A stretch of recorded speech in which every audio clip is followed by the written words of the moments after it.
It's Maxey from RockBoy Radio, and we'd like to welcome to the show today some rock royalty. From Lion, House of Lords, Hurricane, Dio, Whitesnake, Dead Daisies, and even a track on a Lady Gaga album. But most relevant to this interview, Revolution Saints, please welcome Mr. Doug Aldrich. Hey, Andrew. How are you, brother? Thanks for having me on. Sure, yeah, it's our pleasure, Doug. I guess the first thing I want to ask you is, right off the bat, is there anything I'm missing on that resume? I mean, pretty comprehensive list there. Pretty impressive. There's been all kinds of stuff over the years. I've been really lucky to have people, ask me to do things, play on this or that, or sessions, or just whatever it is. And as long as I can go play my guitar, I'm always into it. It's not like I'm gonna go. I don't really feel like driving to go do this session. Even if it's not something that I've always learned something from every one of those situations. But yeah, there's a few other things that I've done, but that covers it. I mean, and some people go, that's so much. You're like a journeyman, and you dabble in everything. But I mean, if you think about it, everybody does that when you play guitar. I mean, Eric Clapton played in a million bands before he decided that his own name and his own voice was the best one. So yeah, it's any opportunity I get to play is where I'm at. I love it. I mean, I have to ask you, Doug, do you ever get sick of playing with world-class musicians like that? You're not part of just one, but two supergroups right now with Revolution Saints and Dead Daisies, obviously. Do playing with those types of players elevate your game, do you think? It definitely pushes you to be better. And the thing that's funny is we don't think of anything like a super group. None of us talk like that because we're just friends. We're just like anybody else. We like to make music together. I mean, but for me, it's there sometimes where I sit back and go, man, this guy is so good, whoever it is. And then I remember, well, he's the lead singer of Night Ranger. He was in Journey for the past 20 years. So, I mean, of course he's good. You forget about that stuff when you're working together with people that you know. And it does elevate your game. I mean, what an intense history, man. Does Doug Aldrich ever have any time to breathe away from music, or what are you doing on that end of the spectrum, I guess? Yeah, when I'm at home, it is constant, but it's more constant on the road or traveling to, when we were recording the Revolution Saints record, we did it in a small town outside of Milan, and it was really great because I could focus. When I'm at home, that's when people would think you would relax, and I do, but I also have little kids that I'm so into. My son plays soccer, so it's like, I might get invited to a concert or something like that, and it's like, well, it's either that to go see this great show or to watch my son kick the soccer ball. I'm like more into watching my son kick the soccer ball at this point, but I do at night have time to practice a little bit or write. That's what I'm doing right now. Is I'm kind of in a writing mode, and I that's when I relax a little bit when I'm at home. But I end up getting more sleep and getting more practice time, and then when I'm away from home. I have to ask you, Doug, what made you leave Whitesnake? You'd been in a lot of projects, obviously, before that, and it seemed like you really enjoyed what you're doing with that one. I guess give people a little bit of a background to that. Well, originally the short story is that once I joined Dio, I was gone for a whole year making a record and touring everywhere. And then I was home for Christmas. Literally, I was home for like 10 days at Christmas, and then started with Whitesnake in rehearsal for what was to be a 2-month tour, and that turned into almost 12 years working with Whitesnake. And when I was working with Whitesnake, I had gotten a lot of offers to do different things, and I could never do it. I just was busy, I was always 1,000% dedicated to that, and really excited about what I was doing with David. And when I kind of stopped to take a breath at the end of 2013, I realized that I'd kind of gone through several relationships during that time, and now I have kids, and now my son was at an age where he needs me. So I decided to kind of step out of Whitesnake. And then I was able to take advantage of some offers like Revolution. And it's weird. I had this one friend that he's an engineer for one of his main gigs is Lady Gaga. And he would always call me and go, hey, I'm working with, Will Smith. We're doing a rock song. And I told him about you. And he said, come on down, bring him. And I could never do it. But this one day he called me and said, I'm doing a session tomorrow. Do you want to come in and play guitar? And I said, what is it? He goes, it's for Gaga. I go, that's cool, man. I'd love to do that.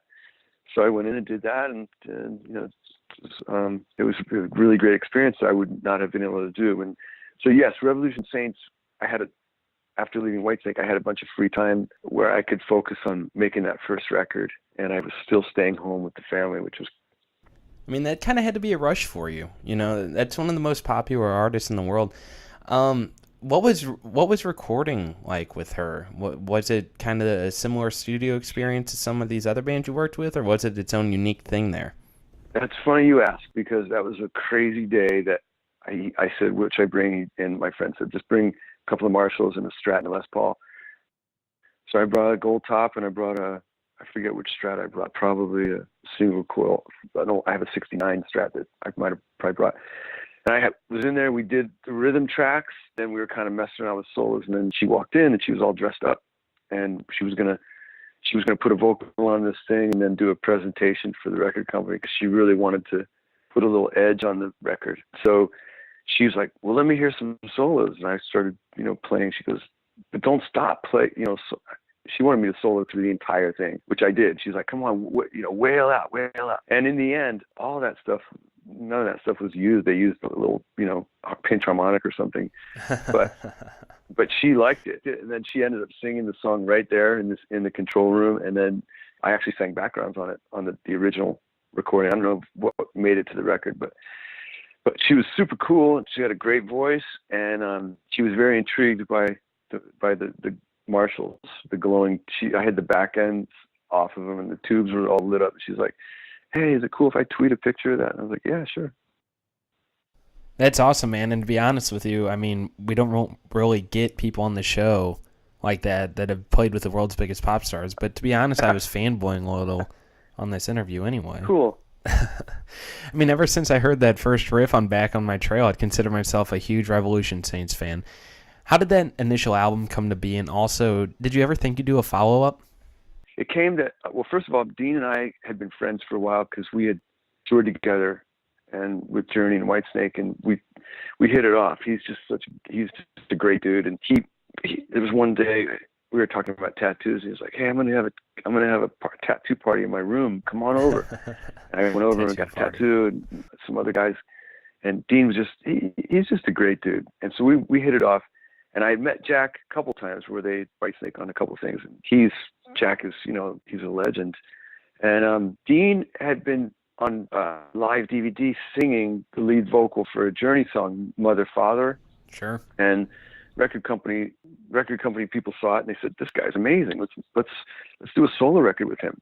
So they got Alessandro Del Vecchio to write a bunch of music and find some songs that were going to be good for Deen, that were kind of in the Journey mold.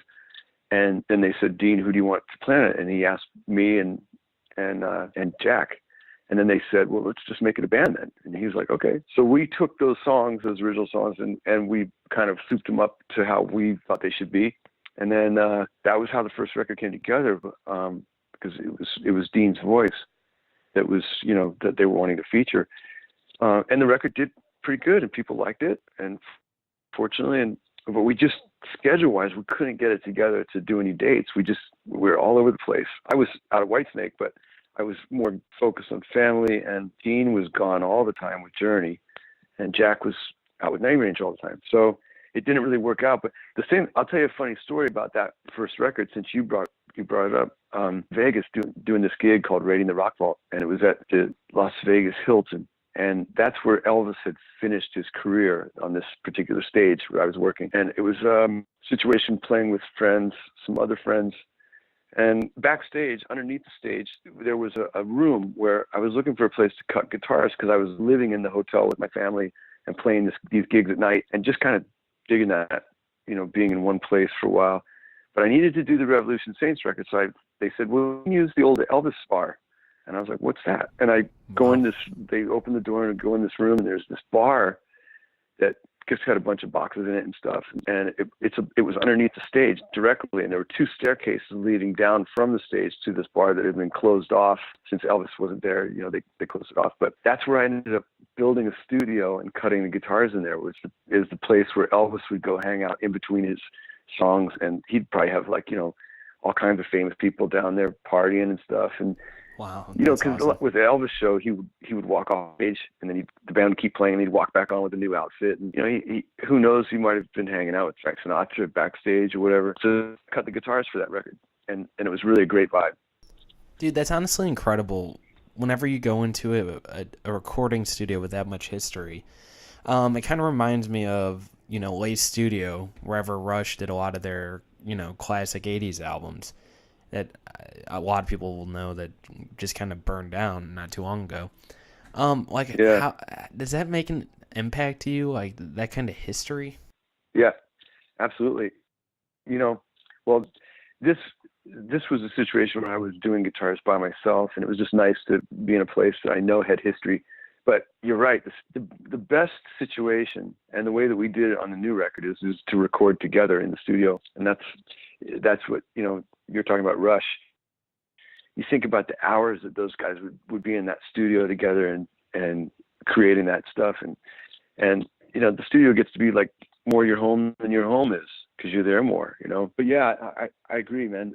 The thing is now is that budgets are a little bit tighter, so being able to afford to spend a couple $1,000s a day to be in a studio like that is very difficult.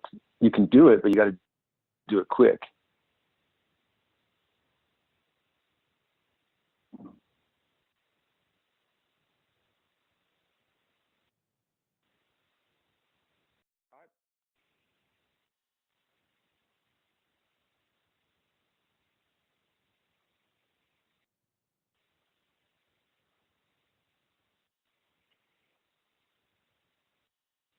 It definitely did in the beginning. It was leaning a lot on the Journey sound, and then the producer asked. He said, "I want you to kind of do what you did with Whitesnake on this." So I just made some adjustments to the original songs and kind of tweaked the parts a little bit.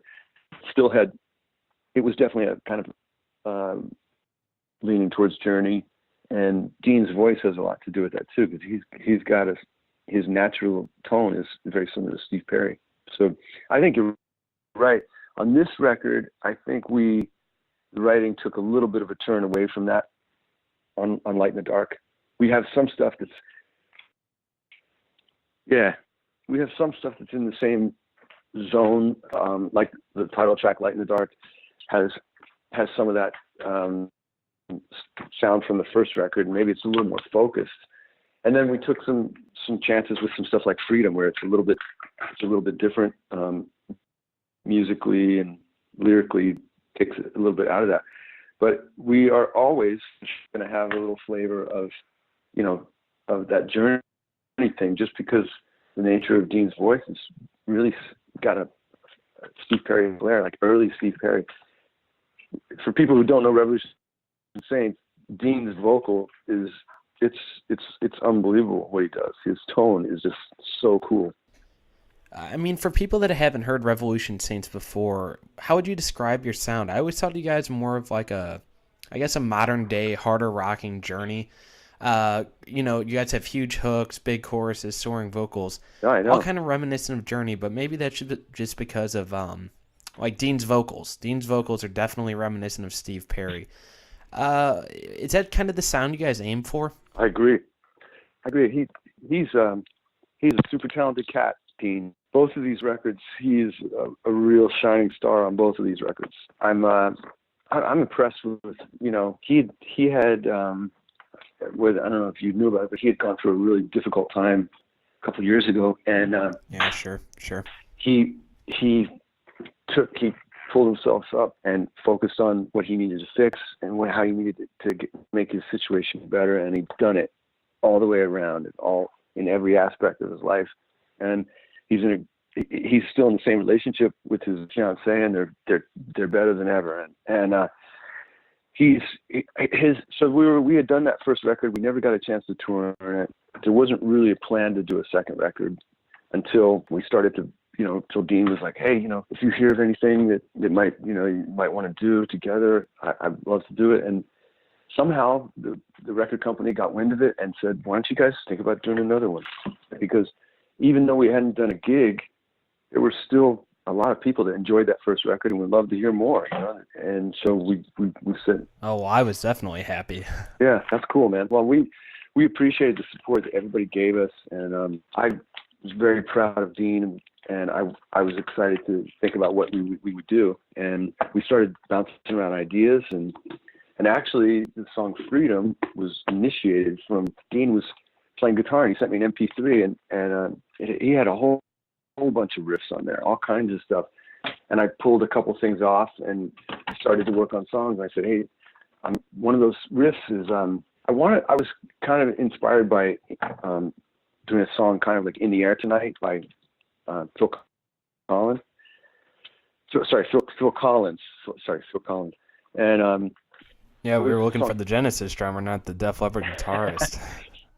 So I was kind of going for that, like a jungle beat, and with this kind of heavy keyboard thing, and then later in the song it would build into this guitar riff that I had copped off of Deen. When Deen heard it, he goes, no, we should just do that riff. I mean, Deen's like a real metalhead at heart. He doesn't sound like it, but he's played on all these metal records, and he can shred like anybody on drums. So there's a couple things that are musically a little different. Really, the record turned out really good, and it's got a positive message that I think goes well right now. All the craziness that's going on in the world, tragedies and disasters. No matter what happens, and no matter what happened to Deen, he still was keeping focused on the light end of the tunnel. So that's kind of how the title track came about, Light in the Dark. And then that theme kind of goes through the whole album, so we decided that it was a good album title. Yeah, man. I mean, you talk about tragedy, and I know it's more in Deen's personal context, but we just had that Las Vegas thing happen a couple weeks ago now. Does something like that like deter you from playing festivals like that, or how does that affect you? The festivals normally are not in a situation like that one in Vegas. It's just unfortunate because it was surrounded by hotels, and who would, I don't know, I'm a little too trusting. I never thought anything like this could ever happen. Naive that way. But since we've had a lot of problems with terrorism, the security at festivals has been really, really tight. And even, for example, like when you're playing a festival in Europe and you've got multiple stages, so you've got like Aerosmith on this stage and you've got Megadeth on that stage and Whitesnake or whoever, you can't go from stage to stage without the proper credentials. They won't even, even if you're backstage, you can't get on stage. So it's security's beefed up a lot. But that Vegas thing was just a crazy, something that was designed in this guy's head, I guess. I don't know. It was just horrible. Right, and right. I think you're going to see some changes in Vegas now, not only just for music, but more importantly for casinos, because it's too much of an easy target, and people just walk in and out, from the street. So it's going to definitely make some changes. But to answer your question, I don't really think about. I don't want to change my life. I don't want to be in fear all the time. I feel like we all got to keep going, and not only just about terrorism and all that kind of stuff. And, people need to see live music. It makes people feel good, and it makes me feel good. I want to play, and I want to go see it, and I'm going to. And if something happens to me, unfortunately, that would just be that would be unfortunate. But I'm not going to change my life. And the other thing I want to mention is for the younger bands that are out there that are working hard. The music business has changed a lot, but you can still do it. And I say go for it. There's a lot of new bands that are younger kids that are doing things. I think it's awesome. Bands like Greta. I'm spacing on the name, but oh yeah, sure. Greta Van Fleet. Van Fleet. That's really cool. There's a band called Mount Holly with Nick Perry on guitar. That's great. Jared James Nichols is an amazing blues guitar player. And there's all kinds of stuff going on. I'm really happy that kids are getting into that stuff again, because you got so many distractions now with technology and whatever. I'm glad these guys are getting back to the music and making some stuff that is really cool. Yeah, I guess kind of getting back to the Revolution Saints thing. I've had a chance to listen to the new album, Light in the Dark, a couple times. To me, it's faster, it's heavier, and it definitely has a lot more Deen on vocals. I know questions like this are always kind of tough with your own work, but from a musical standpoint here at RockBoy, we like to ask the hard questions and put you on the spot.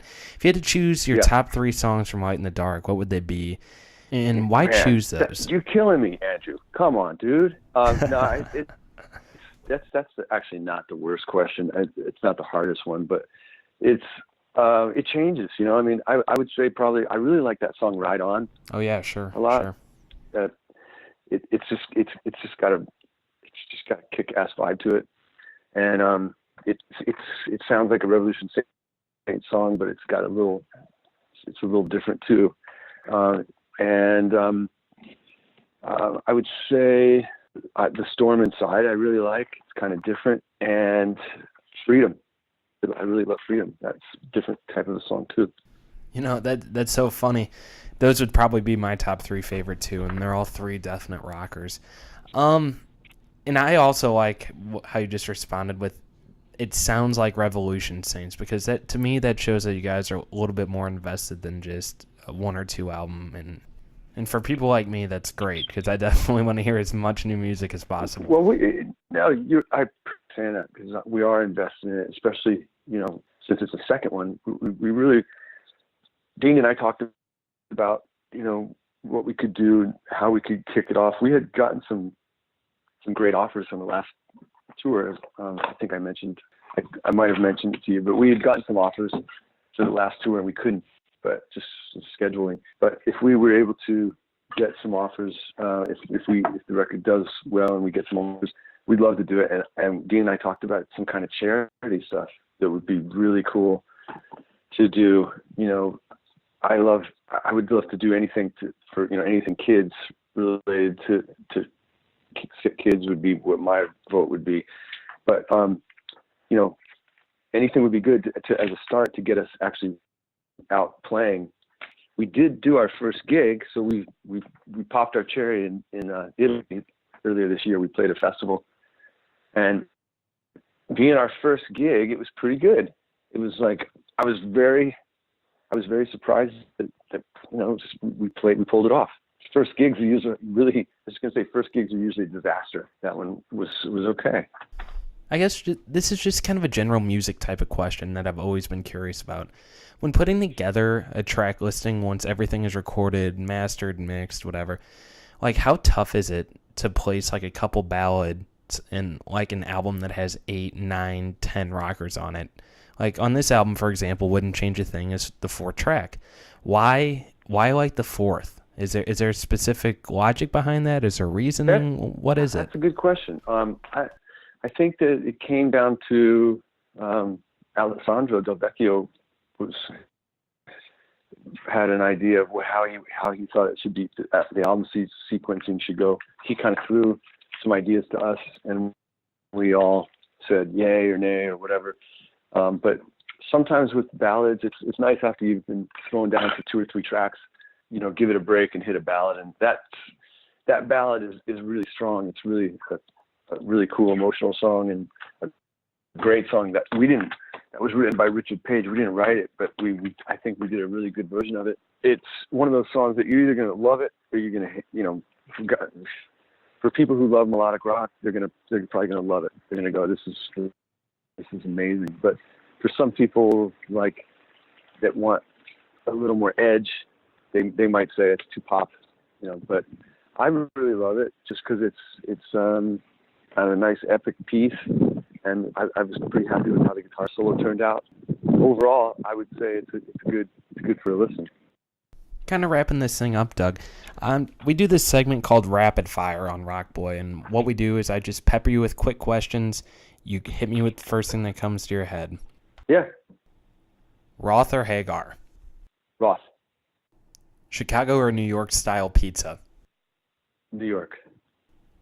Tough question. Best living guitarist? Wow. That's difficult.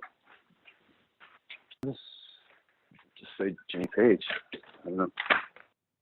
I don't know Ice Mountains. Let's go with Aquafina. Rush or Judas Priest? Rush. If you weren't in rock and roll, Doug Aldrich would be doing what? Painting houses. First time we ever had that one. Favorite sport? Soccer right now. One band that nobody knows that people should know about? Let's see. That's difficult too. I'll say Mount Holly. And your final question on RockBoy Radio today is best show on Netflix right now. Curb Your Enthusiasm. If it's on there, I'm not sure if it's even on there, but that's what I've been watching. And I think that'll do it, Doug. I mean, hate to put you on the spot like that, or maybe I don't know. But thanks for coming on the show, man. I really do appreciate it. And I really do highly encourage everybody to get Light in the Dark that's coming out in about a week or so. But thanks, man. You were great, and we really enjoyed having you. Welcome, Andrew. Thanks so much for your support. I really appreciate it, and I hope to hopefully meet up at some point. Where are you located? Well, we're out of St. Louis, and I know we don't have necessarily the most sterling reputation in the world right now. But yeah, man. I mean, if you ever come through the city, and it's a cool little rock town sometimes, and it would be cool to catch up with you in person, maybe. Hopefully with Revolution Saints. I love it there. It's great, good people, and it's a great part of the country. So we'd definitely be into it. So cool, man. Well, thank you so much, and keep up, and hopefully meet up with you in the future.